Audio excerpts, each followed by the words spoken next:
gran gusto de saludarlos en este nuevo programa de Corrientes de Pensamiento.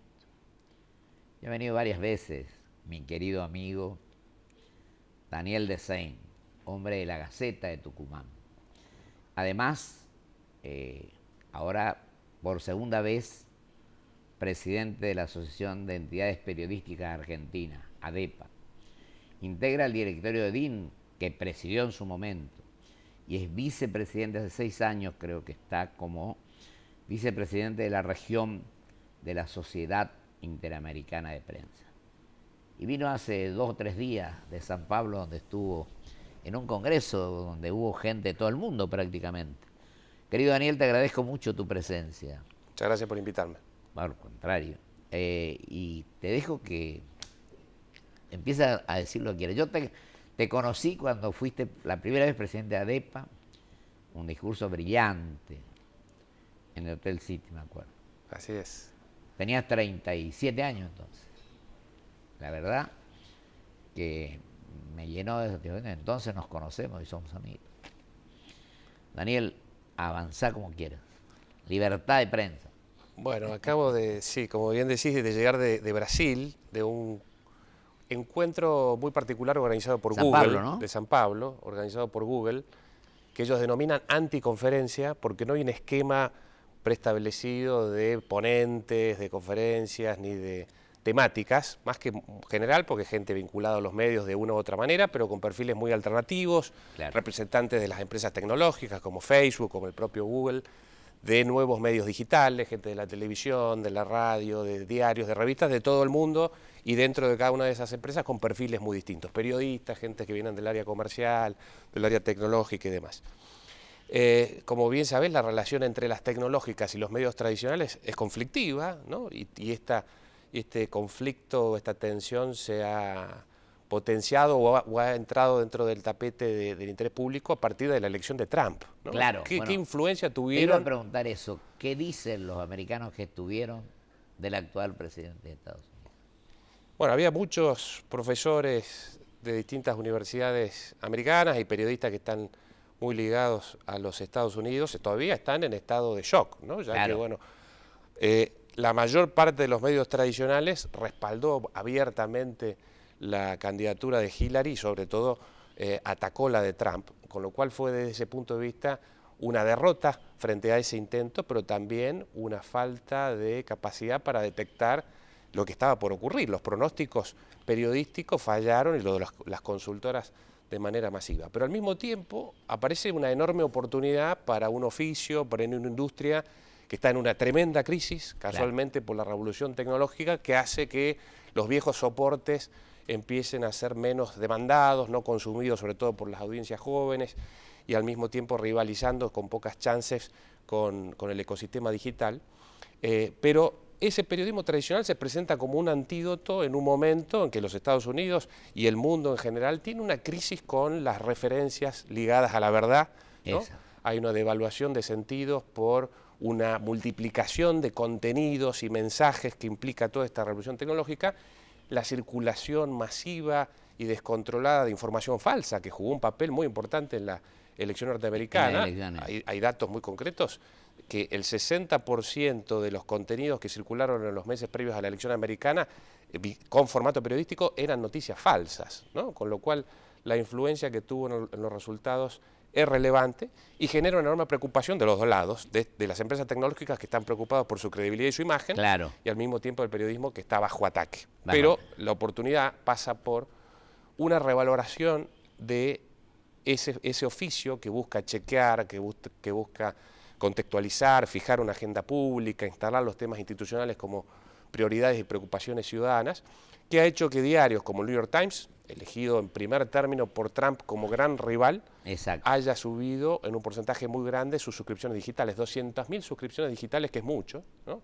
Para el New York Times, que tiene hoy 1,5 millones en total, aumentaron nada más que en las semanas posteriores a la elección americana. Y eso implica, por un lado, un interés en cuestiones que tienen que ver con la política y las cuestiones institucionales, pero al mismo tiempo un apoyo abierto de ciudadanos que entienden que apoyar financieramente al periodismo implica de alguna manera poner una barrera frente a actos demagógicos o con tintes autoritarios que puede tener este gobierno, ¿no?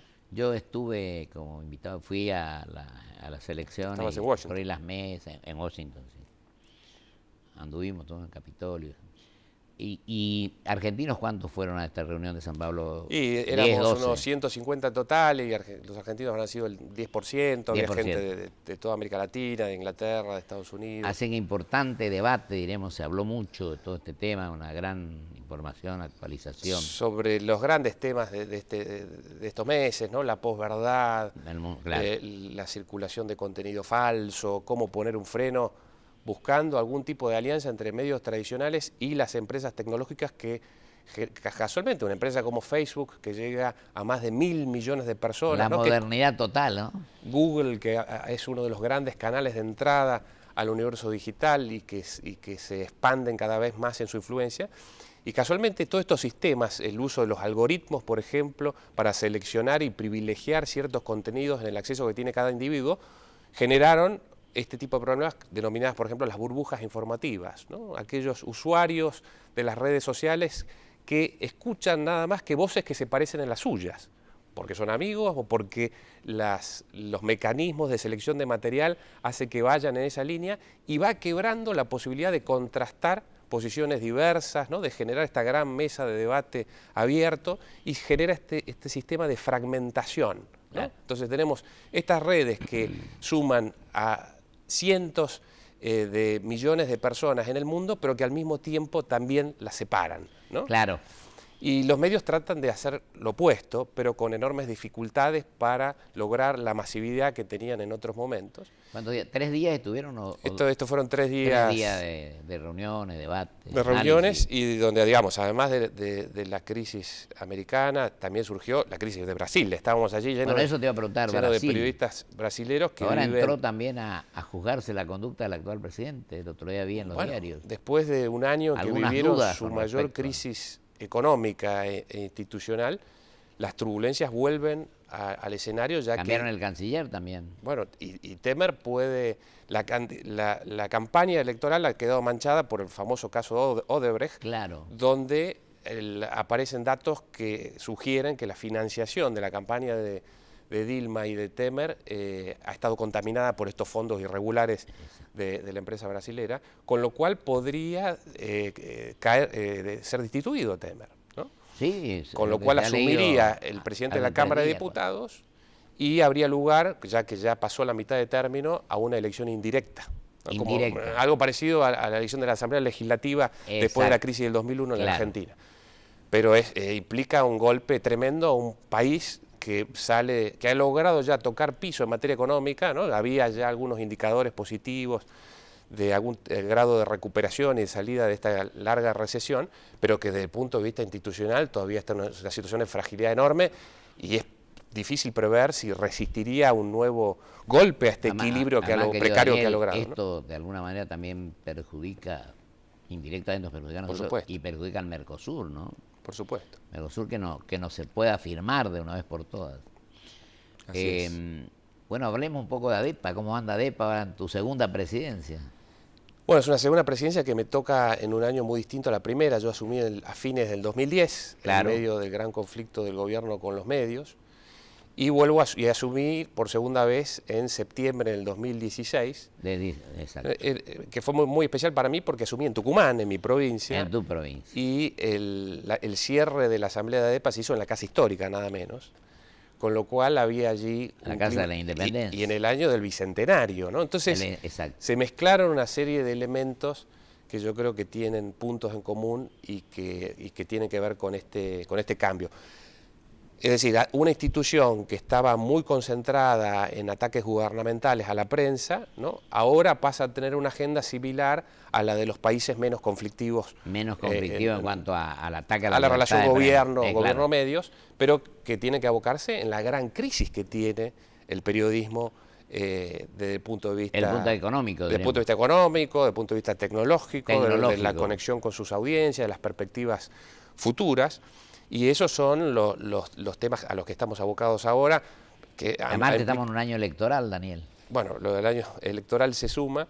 pero lo cierto es que ha habido un cambio de agenda respecto de lo que fue la última década muy grande, y ADEPA mismo, digamos, que antes era una asociación básicamente de diarios, ahora ha tenido una apertura y hoy muchos medios que son puramente digitales integran el Consejo Ejecutivo de ADEPA, medios como Infobae, Big Bang News, La Política Online, etcétera, etcétera, son nuevos socios y muchos de ellos participantes muy activos de la institución. Se ha sumado ADEPA a la modernidad, diremos. En gran medida, en bueno, gran medida. La idea es de alguna manera tratar de... También allá en Tucumán en un diario digital, ¿no? Nosotros, desde un medio tradicional como La Gaceta, que tiene más de 100 años, más de 100 años. Hace 2 años lanzamos un nuevo medio. Un diario con gran tiraje, además, La Gaceta. Es el principal diario en tirada del interior, el cuarto a nivel nacional, y lanzamos hace 2 años un diario puramente digital. Totalmente desligado de las anclas del viejo oficio, ¿no? Son todos periodistas millennials en general, nativos digitales, un promedio de edad no supera los 30 años dentro de la redacción, entonces están muy ligadas a las nuevas tecnologías, a las redes sociales, a los contenidos vinculados a la generación a la que pertenecen estos periodistas. Así que por lo tanto, vos ya estás fuera de ahí. Yo en parte estoy fuera, tengo un pie en cada lado, digamos, ¿no? Soy un... no, una broma. Me he alfabetizado digitalmente de manera tardía, pero los nativos sin duda tienen una percepción y una formación muy distinta, casualmente por haber nacido en ese mundo que nosotros necesitamos aprender y que todavía no nos resulta del todo natural, digamos, ¿no? Pero bueno, este encuentro, casualmente, volviendo a lo del principio de sentarnos con Google, es un encuentro entre culturas muy distintas, ¿no? La cultura de los medios tradicionales están ligadas a una cantidad de cuestiones muy protocolares en ciertos aspectos, muy institucionalizadas, frente a este mundo disruptivo con una cantidad de códigos desestructurantes que plantea Google y empresas de esa naturaleza, pero que al mismo tiempo enfrentan grandes problemas, ya que estas empresas que nacieron en un garage... Es importante que vos lo digas a los televidentes, Daniel, nos quedan 9 minutos por ahí, 10. Los problemas a los cuales vos te estás refiriendo, importante. Bueno, digo, estas empresas que hace una década muchas de ellas no existían, o que empezaron con 2 amigos en un garage o en el dormitorio de una universidad, como el caso de Facebook con Zuckerberg, ideas estudiantiles, con un espíritu muy libre y demás, hoy forman parte de las grandes empresas del mundo, tienen los mayores niveles de facturación, los mayores niveles de influencia y por lo tanto altos niveles de responsabilidad en que en muchos de los casos no están suficientemente preparados. Entonces se encuentran con grandes dilemas y grandes problemas como su influencia dentro de una política que entra dentro de un terreno de inestabilidad y de crisis extraordinaria a nivel global, ¿no? Y donde el papel que jueguen estos grandes canales de comunicación global es central, ¿no? Entonces, ahí creo que entre el viejo y el nuevo mundo puede haber puntos de encuentro muy positivos para tratar de buscar algunos antídotos para esta enorme crisis de sentido, del papel que juegan las instituciones, del valor que tiene la democracia, ¿no? De los caminos que debe recorrer la política. Ahora después cómo estás viendo este año electoral, cómo crees que se va, y los medios, es decir, los diarios y los demás, en el país, cómo se están manejando y desarrollando, y de la CIP también, que sigue siendo vicepresidente de la región. Así es. Bueno, ¿hay reuniones en estos meses de la CIP? Ahora en unos pocos días tenemos una reunión de mitad de año en Guatemala. En Guatemala. Donde vemos todos los problemas del continente, ¿no? Entonces, de Estados Unidos a Argentina y Chile, con todas sus variantes. Y ADEPA se hace en Santa Fe, creo, en septiembre. La asamblea anual se hace en Santa Fe.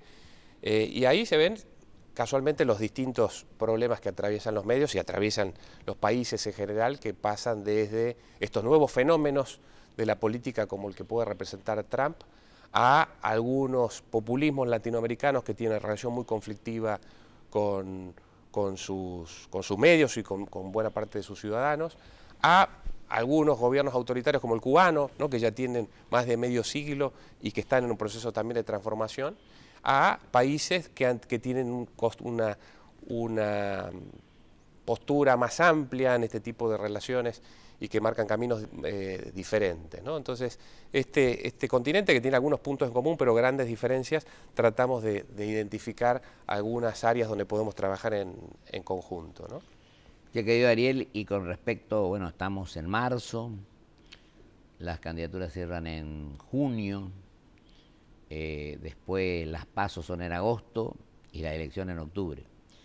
En 2 provincias hay elecciones a gobernador y vice, como Corrientes y Santiago del Estero. Bueno, ¿cómo estás viendo eso? ¿Cómo están analizando? Ustedes se reúnen en ADEPA, la mesa directiva, cada 2 semanas más o menos. Cada 2 semanas. Yo creo que estamos viendo, vamos a presenciar algo de carácter experimental en materia política, que es el devenir que puede tener un gobierno con características muy particulares, ¿no? Con minoría en las cámaras, un partido que sigue siendo nuevo, que está testeando la posibilidad de que un partido no peronista pueda terminar un mandato. Ese sería el primero de los elementos. Que no va a poder... Tenemos que luchar todo para eso. Yo lo que creo sí es que lo que no se logró es la reforma política, que era un tema fundamental, lamentablemente. Pues yo considero que en lugar de que el Ejecutivo o el Ministerio respectivo lleve la organización, los fondos, todos los actos electorales, tendría que ser la justicia electoral, la Cámara Nacional Electoral, me parece. Bueno, esto lo vengo sosteniendo de siempre, hablamos como muchas veces. Reforma política, reforma impositiva, bueno, la previsional más o menos se avanzó. Pero bueno, en definitiva sí que es probable que esta elección sea una suerte de puesta a prueba de la viabilidad que tiene el gobierno para concluir con cierta fortaleza su mandato y eventualmente proyectarse hacia uno más, pero al mismo tiempo para el peronismo, ¿no? ¿En qué medida el peronismo se va a transformar? ¿Qué liderazgos pueden consolidarse o no? Si va a seguir un rumbo más institucionalizado, ¿no? Como el que pueden representar políticos como Urtubey, si el kirchnerismo va a seguir vivo todavía y bajo qué forma, si Randazzo va a generar una especie de renovación ahí, si Massa finalmente, a través de una buena elección, queda posicionado como el gran líder de todo ese sector. Parece que él va a ir, tiene un acuerdo, una unión con Margarita Stolbizer, ¿no? Parece que la provincia de Buenos Aires va a ser la cosa. Pero en definitiva, se habla de que Randazzo podría competir con Cristina. En interna o no. Bueno, todavía no están definidas esas candidaturas. Nos quedan 5 minutos, así que vos tenés toda la tranquilidad del tiempo que tenés. Cambiemos no tiene candidato, es decir, todavía hay muchísimas incógnitas en una elección, además, donde el gobierno no puede lograr mayorías, con lo cual la victoria de esa elección va a depender mucho de las lecturas que se hagan al día siguiente, ¿no? Entonces, hasta ahora aparece la provincia de Buenos Aires como el gran escenario simbólico que podría adjudicar mayor legitimidad o mayor fortaleza al ganador después de esa elección, pero se están dirimiendo muchas cosas y creo yo que el papel que juega el peronismo es una de esas claves que está esperando en gran medida la inversión, que está esperando interna y externa, que está esperando la justicia para acelerar o desacelerar o tomar ciertos rumbos con muchísimas causas. En definitiva, que gran parte de la dirigencia todavía está mirando este proceso electoral antes de definir ciertas posiciones, ¿no? Con lo cual creo yo que lo que se está jugando allí es mucho, es de alguna manera el mapa futuro que puede tener la política hacia adelante y que todavía está en un terreno incierto, ¿no?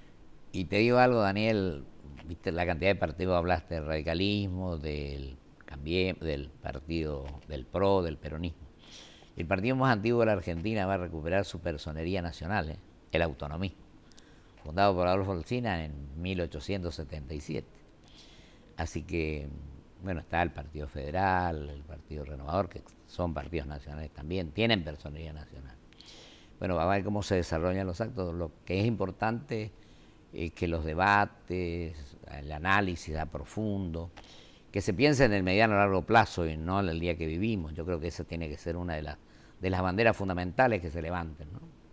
Nos quedan 3 minutos, Daniel, así que te los dejo íntegramente a vos. Bueno, sí, coincido con vos, que todavía la Argentina tiene como desafío, como asignatura pendiente, identificar elementos de consenso, generar algunas políticas de Estado a largo plazo, pero que para eso todavía necesita definir su estructura institucional en gran medida, que los partidos empiecen a tener mayores niveles de fortaleza, ¿no? Y mecanismos más claros, abiertos y transparentes para identificar claramente las opciones para la ciudadanía en ese sentido y acordar esas bases, ese rumbo al que hay que insertar a la Argentina hacia adelante mirando a largo plazo y abandonando este exitismo y esta condena este apego al presente que ha sido tan dañino para la Argentina y que ha generado estos enormes bandazos, ¿no? Estos quiebres institucionales bajo distintas formas que han hecho que la Argentina esté todo siempre con grandes posibilidades de despegue, con grandes rebotes, pero inmediatamente con retrocesos extraordinarios y con crisis amenazantes que no nos permiten tener cierta estabilidad y seguridad para proyectar una vida para cualquiera de los ciudadanos a nivel individual y sobre todo colectivo, ¿no? Vos sos muy diplomático para decir, pero yo creo que lo que tenemos que decir, yo soy político, lo digo, es que no somos creíbles por ahora. Creo que tenemos que recuperar la credibilidad que el ciudadano tiene que tener en la dirigencia política.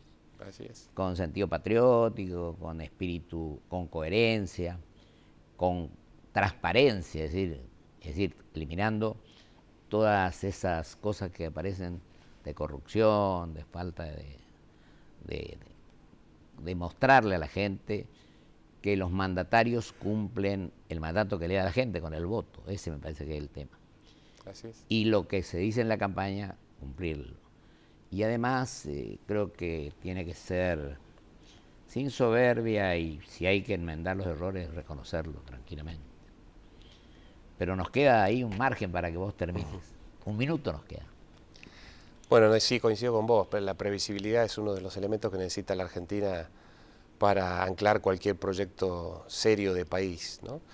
Y vivimos en tiempos donde hay una cantidad de elementos que pueden ser auspiciosos, como los elementos que potencian la transparencia pública, los mecanismos para que la ciudadanía pueda participar muy activamente de los procesos en que se toman decisiones para todos, pero al mismo tiempo aparecen estos grandes problemas, ¿no? De la fragmentación que generan las nuevas empresas tecnológicas, la circulación de contenidos falsos que distorsionan y confunden y llevan a elecciones muy negativas, la volatilidad, ¿no? En la que entra una sociedad que vive al ritmo tan dinámico y tan veloz que proponen las nuevas tecnologías, con lo cual yo creo que hay que rescatar algunos elementos que vienen del viejo mundo, que dan cierta estabilidad y cierta solidez, mezclándolo con los elementos positivos de estos aspectos democratizantes que tiene la tecnología. Y aprender todos los días algo nuevo, que sirva para la gente, ¿no? Así es.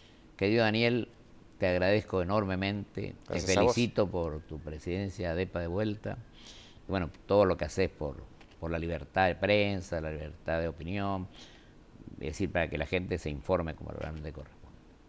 Y por la modernidad también. Gracias a vos. Te agradezco mucho, Daniel.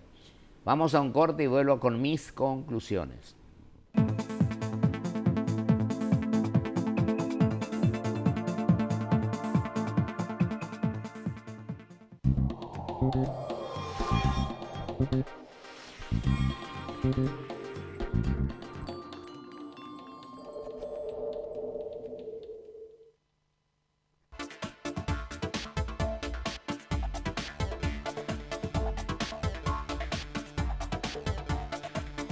En Provincia ART, nuestro trabajo es protegerte en el tuyo. Provincia ART, la aseguradora de riesgos del trabajo del Grupo Provincia. Hoy, querida mía, pidamos al banco con alegría. Tratemos de vivir sin fantasía. Pidamos por favor que estoy al día.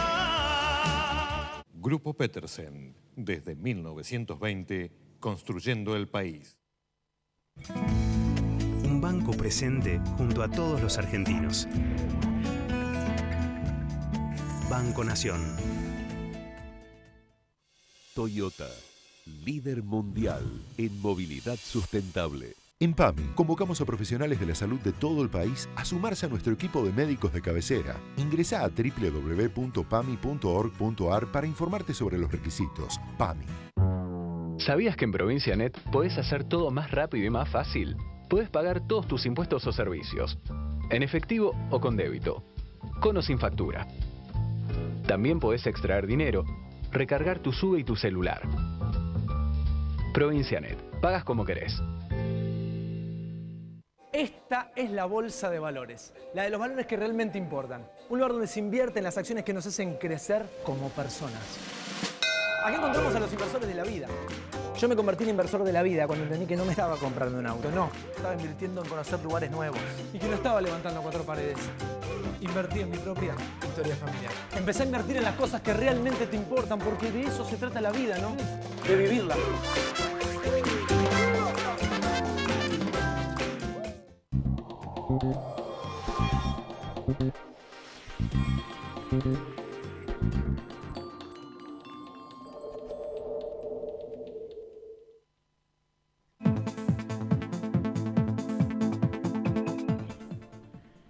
Le agradezco enormemente a mi querido amigo Daniel Desain, sobre todo que permanentemente está tratando de superar los escollos que tiene y buscar que la modernidad prime por sobre todas las cosas. Y eso tiene un enorme valor y una enorme importancia. Y hablando de lo que él mencionaba de la política, creo que tenemos la obligación los políticos que queremos que la democracia tenga plena vigencia, para que se fortalezcan los partidos, que nuestra obligación es que también los partidos practiquen la democracia internamente, es decir, que se practique las internas para elegir sus representantes, sus autoridades, etc. Y que, como yo decía, la Cámara Electoral, la justicia electoral sea la que conduzca los procesos electorales. Tenemos que terminar con los enfrentamientos del pasado, tenemos que tratar de ser sumamente positivos y constructivos. Yo me acuerdo con espíritu de amor al prójimo, pensando en los 40 millones de argentinos y sobre todo estudiando permanentemente. Como bien lo decía Daniel, las cosas cambian de un día para el otro y tenemos que pensar en el mediano a largo plazo y sobre todo que los políticos, los que actúan o los que representan al pueblo, se preparen para ejercer con dignidad, con espíritu patriótico, el mandato que le da la gente. Porque son simplemente aquellos representantes, son mandatarios de la gente que los elige. Entonces, cumplamos con ese mandato que se otorga y sepamos manejar las cosas de la mejor manera posible, buscando el bienestar de los seres humanos y tratando de evitar que la política sea una de las causantes de que el gasto público se eleve en la Argentina. Creo que eso es lo que tenemos que tratar de lograr y de concretar. Muchísimas gracias y hasta la semana que viene, si Dios quiere.